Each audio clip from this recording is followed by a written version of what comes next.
Thanks for agreeing to have this conversation with me. I love your work. And Thank the moment I saw your stuff, I think I came across your stuff about 3 weeks back, and I Yeah, followed your Instagram. yeah, And then I was like, how's about I speak to you? Because like your work is, for me, your work is very distinct. And so I've been doing like this the podcast where I sit down with like fellow photographers, mm-hmm. and we speak about the medium and what the message is that they want to execute like within their work and stuff. And I Yeah. thought you would like be a great person to have a conversation with. So if someone's watching this live and it's the first time that they're coming across you and your profile, what's Mm. your vibe, man? Like just briefly introduce yourself, Sharmik. Nah, thank you. First of all, thank you for inviting me to this live chat. I'm definitely honored to be here and to be able to discuss more about my work, but also getting the audience knowing, I guess, more about what I do in my profession. But yeah, I think my work, I think it's more focused on, I guess, fashion photography, but more on like between fashion and art, you know. Mm-hmm. Just focus on the sort of on about Somali culture, Mm-hmm. and African culture in general, you know. That's like my prior focus. That's what I've been focused on doing in the last, I guess, 2 years. But I think I've started to develop it more in the last 2 years, or maybe yeah, I say the last 2 years because before that I was studying at uni and Mm. going to a uni that I felt like really supported me and encouraged me to get to where I am. And without that, I don't think I would be here right now talking to you. Mm-hmm. Yeah. So yeah. So In, my in work is uni, more what were you focused on. studying? Hmm? In uni, what were you studying? So I was studying photography. I was doing an FDA course for 2 years, and I did a 1 year BA, which is a bachelor degree, 1 year bachelor degree. Um, and I had, so it was, how would I describe the course? The course was very much practical, but some theory work as well, which is more like really understanding and developing your language within your work. So Yeah. that, but also just more seeing things around you, i.e., away from photography, seeing art and just looking at other mediums, that really like inspired me in it. So yeah. Mm. Dope, man. Dope. I Yeah. was watching this. I think it was an interview with someone called Wanda, or I don't know if that's a network or that's a name of that's the name of the presenter who was interviewing you at the time. Yeah, But you were speaking there about like your photo book. Is it yeah. Hare? How do I pronounce it? It's Hargeisa? called the Hargeisa. Yeah, yeah, yeah. Yeah, Hargeisa Hargeisa. project.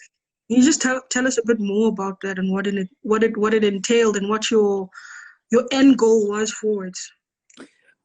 So how the project came about? Well, originally, this was meant to be a uni project.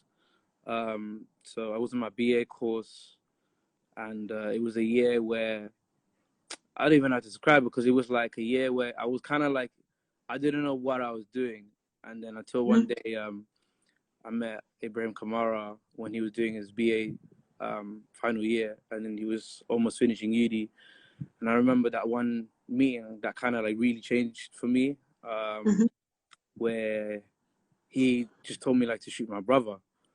Mm-hmm. And when I photographed my brother, I kind of understood what I wanted to talk about, which was like about Somali identity. Yeah. And obviously, in terms of like photography, in terms of like how the work really inspired, it was more inspired about nostalgia. So looking at my family photographs, more in line with portraiture as well. So just in that line of just looking at more, um, just deep, understanding Mm-hmm. on Somali culture, but also photography because we we don't really have like Somali artists back in the 80s and 90s that were capturing documents. There were always European photographers doing that. Yeah. Yeah. So the way Hargeisa came about was it was a line of mixture of um, nostalgia from my parents'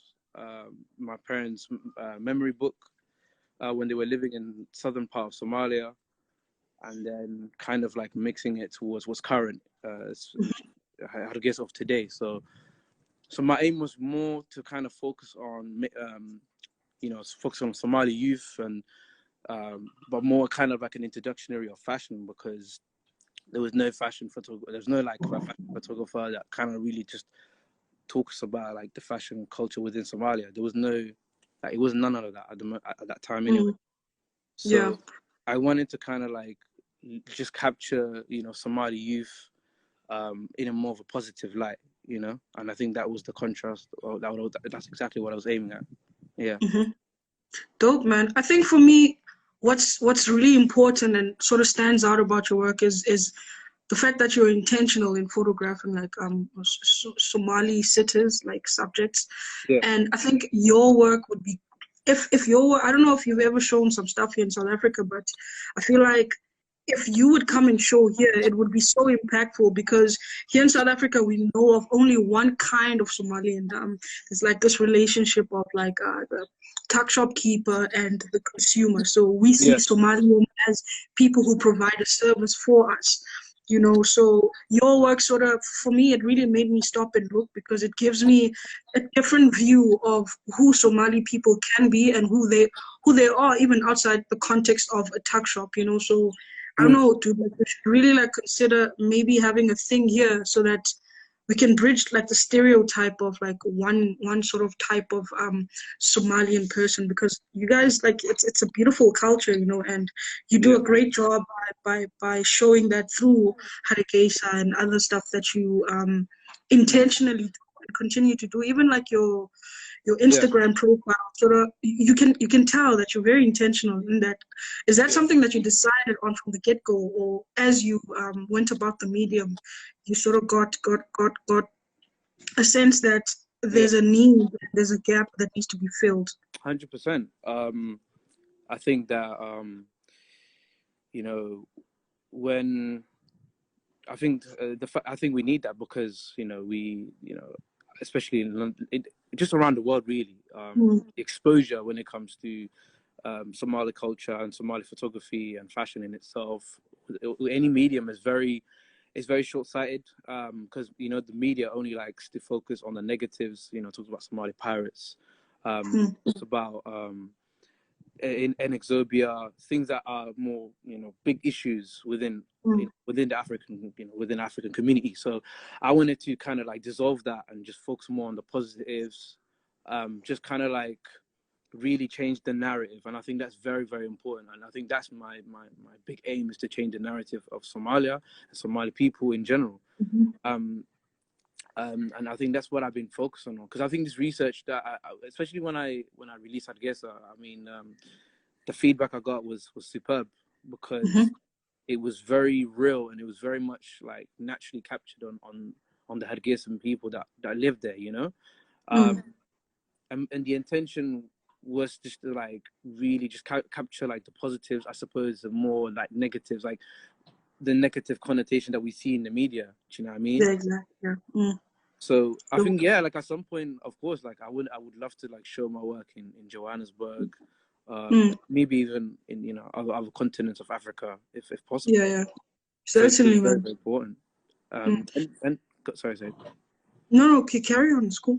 But yeah, like even I think it's what we see on the media, and I think that the media is what, when they spend so much money on the big corps on really just showing the negatives on TV, and then when you got like artists like myself, it's not enough, and then people always make a judgment of it and generalize like, oh, this is what the people are, But I think that I think potentially within maybe 5 to 10 years time or more, like I think it will change, and that's by having more people like myself to really like bridge the gap. So 100%. Yeah, certainly. And you speak about, on that same Wonder Network interview, you speak about your first trip to Somalia. You just share some of the stuff that you experienced during that time. Yeah. So I was going to Somaliland for the first time. I've never been there. I have an uncle that lives there. Obviously, my family, my side of us, like we're from the southern part of Somalia. So for me, it was a whole new experience because I've never been there. The culture was kind of completely different because I thought even the language, I think in itself Mm, was one thing that I didn't know because, you know, because, and that goes again, when it comes to exposure, you only think that there's one type of people when really mm, it's Somali in terms of the ethnicities, a whole range of people. Do you know what I mean? mm, People speak different languages, different. I wouldn't say different language. I would say different dialects. So I think the dialect is that one that really caught my eye, and people's behavior is what I was most surprised.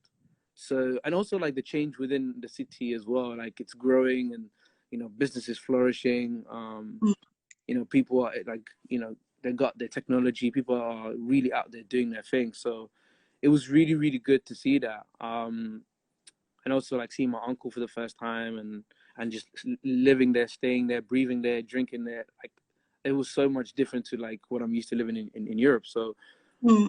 it was honestly a huge like it caught my eye by surprise, honestly. So Mm. yeah, yeah, that's what I gotta say. Yeah, that's it. Dope. Yeah. I'm always interested to find out like in the production of stuff. So I Mm, want you to elaborate some more in the making of the book Hargeisa, like yeah. the back end, like the producing of it, the type of paper that you chose, and all of that nitty-gritties.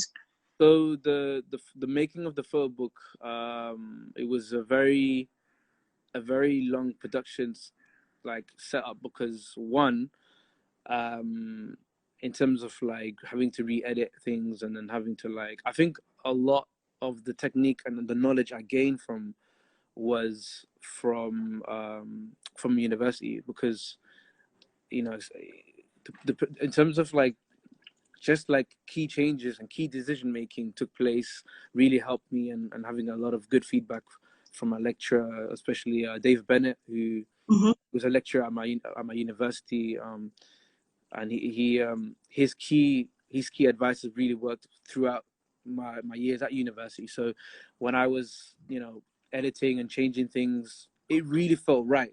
I think that was the real important thing for me. And a lot in terms of if I look back at the selection process, it was very it was just captured, but it wasn't like the finished article. I always felt like there were key changes I had to make to just say like it can be like from cropping to changing a certain angle or change it or maybe getting a bit more closer, I suppose, or more Mm-hmm. further out. And I think that were like the key changes. But in terms of like the production part of it, the print, the size, I think I had to make sure that the prints were very much it wasn't glossy, and it was in between like very much matte paper. And I think the matte really for me was a key change to everything really. So because like when you're reading and when you look at it, especially when you go to Somaliland, everything is more dry because there's like in terms of like the ground is very dry, so it's like sand. So I feel like in terms of the paper in itself, I think that really like was the difference for me. So yeah, it was really good. I think the overall aesthetic of it, I wanted to also be very plain. I think I did like 45 different drafts, and obviously they came up with different colors, and I think the white really just captured it for me, just to create a little bit more simplicity. So yeah. Dope. And is it for sale? So at the moment, in the currently, I was supposed to put it out in the summer. It was due to come out in the summer. Obviously, I had contacted another production print company to produce more Mm-hmm. because they were like they were what's the word I'm looking for. They were like the better make, and I realized, and we were literally coming into agreement to start processing it. But unfortunately, due to obviously the epidemic that's happening right now, really I can't really get out of my house and really start Yeah, yeah. start doing it. So I think once it's over, like I can start definitely reproducing more. And I was gonna have it Mm-hmm. on sale online, and also another thing that I had planning as well, which I'm gonna come to that part. So because I was supposed to like drop an exhibition in London, and also having to put out on along with the photo book as well. Yeah. So you wouldn't like the exhibition that you were gonna have physically, you wouldn't turn it into like an online experience of some sort, seeing that now everything like is going the digital route. Yeah. The thing is, Andy, is that I really felt like and this project I've not really put it out for 3 years because a lot of process had gone and a lot of things had gone through it, and obviously it's finished, and it was more of a case of like, and also having the process out, proposal out, and everything was in place, you know. Mm-hmm. So when I put it on my plan, in my notes and stuff, I said to myself, look, it needs to be physical, and I think a lot of people would really appreciate more of the physical aspect of it, Mm-hmm. seeing it real life as opposed to like digital format. But at the moment, because of the current situation, I do think that maybe that could be the option, Mm-hmm. potentially. So at the moment, I'm just kind of like speaking with my agent at the moment, finding a way to put things out. So yeah, that's the kind of ongoing It's kind of the ongoing process at the moment. So yeah. So what's the role of an agent in a photographer's life? Like how does that, what's the relationship like? So my relationship with my agent, she, for example, my agent is Asha. Like she's a really really good agent to me, and I first had her as an agent. I think the moment I dropped my photo book, Mm-hmm. um, because her role for her really is just dealing with bookings, dealing with any inquiries, but mostly just helping with my process of work as well. When it comes to finding work, I think finding work is the most important part. So that's what she deals with, and also more of the internal stuff that happens with like regarding with press or Mm. that. So yeah, pretty much. Dope, man. And then uh, you've done some stuff with Vogue Italia, right? Was that, did they commission you to make new work, or did they approach you because they saw Um, something that was in existence? so with them, basically, I think I submitted on Photo Vogue, if that's correct. Yeah, I put it on Photo Vogue, and then after that, I was selected. So the Condé Nast team contacted me, and they were like, "Yeah, we'd love to like exhibit your Hargeisa project in Italy, in Milan." Mm, I was damn, kind of bro. surprised because I thought to myself like, "Well, I never saw in a day who would have thought?" Mm, But I was very very happy in the end because they did the printing and they really like exposed me a lot. It's in and the way they did it was in during Milan Art Week as well. So during mhm. the festival week, so it was really good to get the exposure, but also like the appreciation and the love that I received from them. They are really supportive of me of what I Mm, do. So yeah. dope, man. And like, I'm assuming that you're freelance, and then on the side you do research stuff. Now I think on my freelance, I'm just obviously I do my photography as my freelance, and on my other job I just do a little side Hmm. job. So it'd be editing like videos, or I'll be editing like just like post production stuff in it, like Yeah. just to make Mm, extra money. But because everything's on pause, it's been really really difficult for a lot of the freelancers, especially in the UK and London, yeah. myself as well. So yeah, it's but that's what I do on the side just to make like side Mm. in it. So yeah. When everything like is operating normal in the world, when you get a booking, what are the things that you take into consideration? Obviously, like equipment. What cost factors do you I take think into account? a lot of it is to do with with the project in itself. Hmm. You have to question yourself. One, does it make sense for you to do it? Is it things you like? But obviously, and third of all, is the fee. I think the fee has to make sense. Um, what is sensible for the client and myself. So, and obviously my agent. So my agent is more, I guess, more of the negotiating part of it that deals with it. And also there's just myself as well. Like, is it the project that sees fit with me, and does it Mm-hmm. see my purpose and also my value within myself. So if it makes sense, then I definitely would accept the job. But if I feel like if it's a job where it's not entitled, if it doesn't feel right for some reason, it could be one small thing, I'm just gonna be like, no, it's not even about money, because money's temporary in this world, isn't it? So I feel like Mm-hmm. it just has to make sense. I think that's the most important thing. Yeah, yeah, no, no, certainly. And then like the other project that you worked on, I forgot the title now, but it's of soccer players. Yeah. So Essex, East means Essex. Yeah. Mm-hmm. Yeah. So with that project, I've been working with that idea for a good month, just developing it, and just like, and obviously it was that I think that project was very personal to me, because I grew up, playing football. I grew up, in Holland, and playing football in Holland, and then coming here playing football as well. So it's like the football culture aspect, and just the fact that I was with the Somali community, like, because I used to go a lot of like youth places where there were Mm-hmm. a lot of Somali people. Because I went to Manchester where they were doing like a football tournament. My far cousin was like a footballer at Manchester City, so it was just that in that aspect, but also representation. I think that was the highlight of my project, really. And Yeah, yeah. it was definitely a personal project that I really wanted to forthcome with the idea, really. Yeah. Mm-hmm. Mm. Dope, man. Um, so music is like really close to my heart. It's like one of the things that I hold dear. And Yeah. I understand that you've done some work with Petite Noir. How Yeah. did that relationship come about, and how much have you contributed to some of these like visual stuff? Yeah. Well, I've met Petit Noir through my good friend Bevan. Um, Bevan, again, an amazing stylist.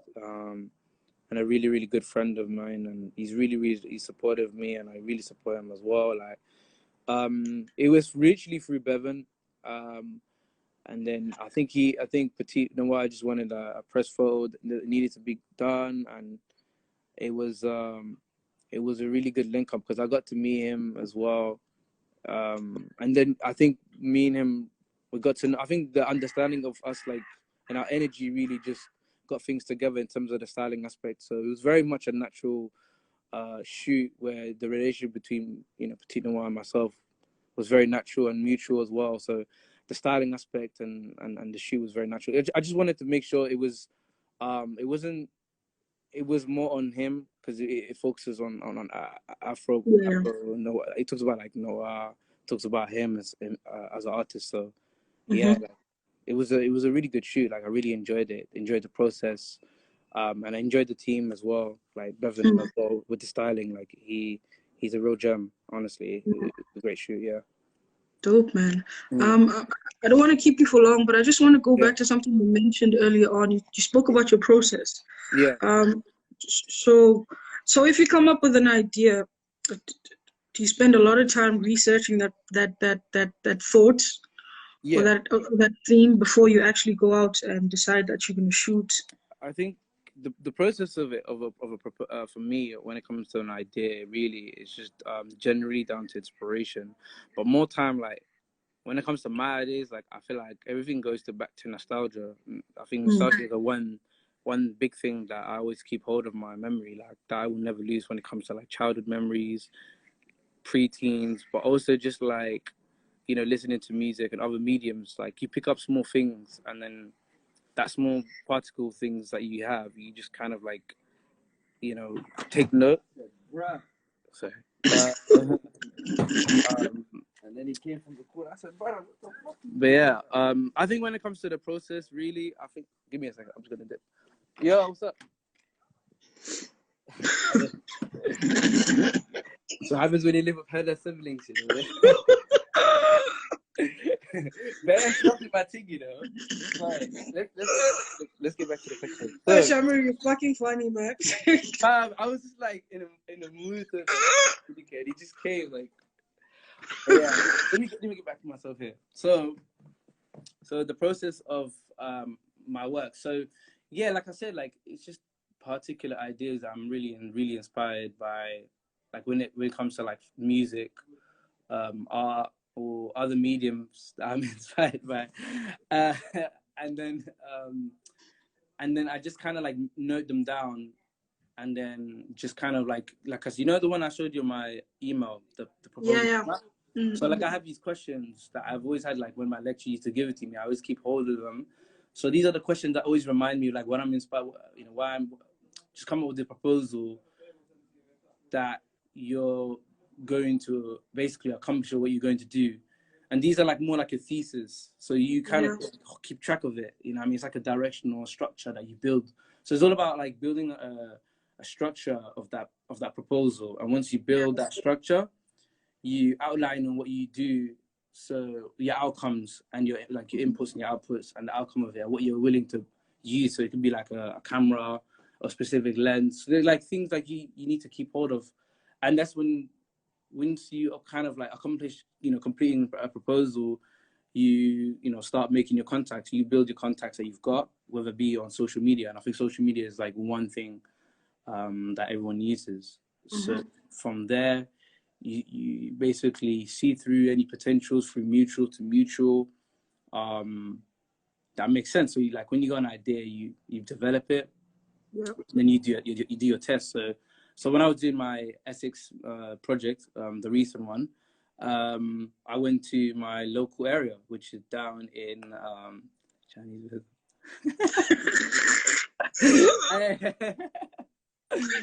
Oh, dead. No, so I went to literally not far from where I live. Literally like 20-minute walk. I went through the location where I was about to shoot. So I took a picture of it, each location, and then I obviously used like Google Maps to kind of match. And I found out very interesting things I didn't know about that place. So they had a hole that I didn't really know. So I took note of that, and then obviously that's when you start making contact. And then I got my agent involved, and we both literally started working together on it. And from there, we pick a date and you start shooting. And then from there, that's when the process starts. And that's when you make magic.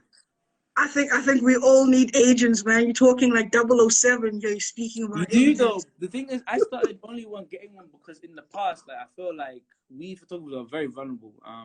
You know, like that's the thing that people don't know. Like obviously with me, I'm a calm guy. Like a lot of people know that as well. It's just that photographers are very, very vulnerable because they are clients, unfortunately, in this industry, or whether it be the art industry, the fashion industry, or even in the music industry, whenever you're working with labels, it's just like some of them, their energy flips on you. You'd be shocked. Like, there's no humanity. Listen, them man there, like, they have no humanity. You know? They're just spitting on your face for no reason. And I feel like they don't value us and the things we do and the things we have to sacrifice ourselves. We have to sacrifice our own pockets, you know what I mean? And I think that when you have like an agent that represents you, I feel like they ain't gonna do nothing. Do you know what I mean? You know, and when you got like an agent, your agent's more like your shield. It's like your armor. Without your armor, you ain't nothing. Somebody's just gonna just whoop your ass for no reason. I'm telling you, these motherfucking industries. I'm telling you, man, they're heartless. I swear, it's toxic, man. So, bro, how the agent? They ain't gonna they have none of that. Honestly.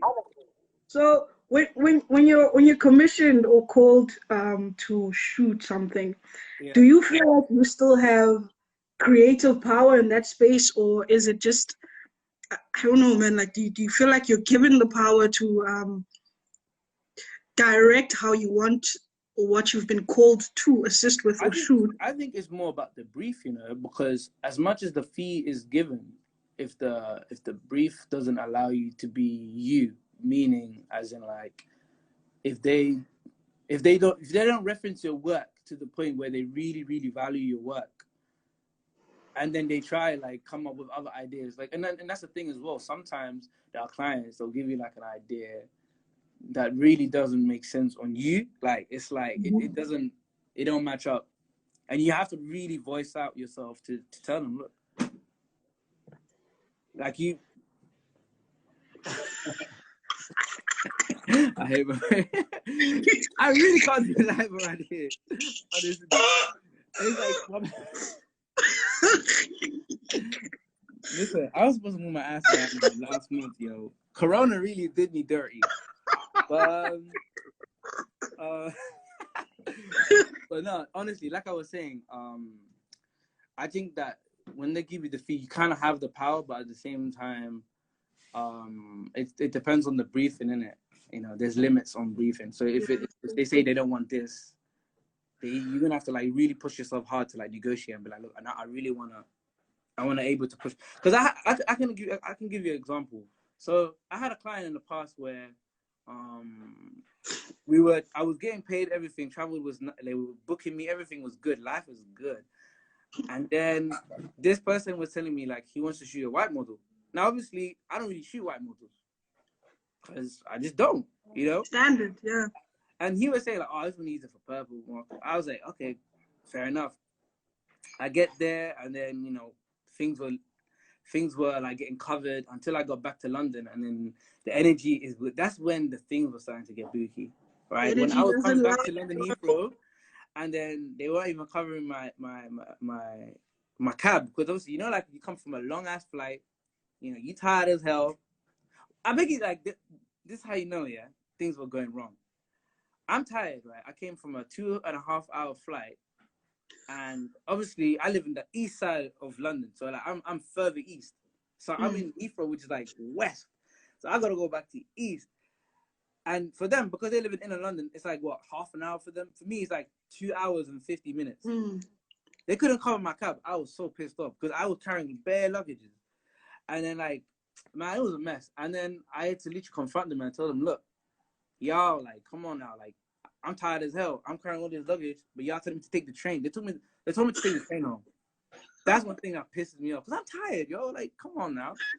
And then after that, I realized, and it was weird because their manager, because they had their manager, like a music. Where's your agent, bro? I didn't have an agent at the time. See, I was too nice. That's the problem. I'm too nice, you know. I'm a Capricorn, you know. So I didn't have an agent at the time, and I was getting so much fucked up responses. And this woman was like to me, we're not gonna allow you to get like a retainer contract. We're just gonna cover you, and like, and this is one thing. That's when I had to really raise my voice. I was like, and this is mad. I said to them, look, do I look like a slave to you? You know, working 12 hours a day, be coming to your office just to edit your photos. I was like, no. Y'all really don't truly don't value me. I was like, listen, if y'all ain't running up my check, I'm gonna get out of here. And I didn't even I didn't even edit the pictures. I just left. I left the office. I said, nope, bye. I'm out. I'm going. Shout out. Literally, man. So and then he literally didn't even speak to me. And that's when that's when I was like, you know, and then that's when that very night I was in Greenwich. And then my agent, that's when my 007. This is she's like, damn man, don't worry. Next time you're gonna have to just you're gonna have to hold this L, but you're gonna have to keep moving. So I just said, you know what? We held that L, and that was a big lesson though. That was a big lesson I definitely learned. So yeah, it's a tough world, man. And also, as a photographer, yeah, I think that you should never ever have like family and like friends and business like is out of the picture. When we're talking business, we're talking business. I don't care about your feelings. I don't care none of that. I want bread. I want to just run it up. If you ain't running up, get the fuck out. Well, so you don't even carry your camera to family functions just in case. What do you mean? Oh no, if it's a family thing now, I'll do it for free. Hell yeah, that's family, right? It's my blood. Okay, cool. You know, I'm married. I at least. Period. Yeah. Look, man, I'm really enjoying this conversation, but I don't want to keep you for too long. But when it comes to South Africa, bro, you have to promise that we're gonna have a proper sit down, yo. Listen, once quarantine is over, you know I'm there. They are there. Come through. You can even sleep on our couch, bro.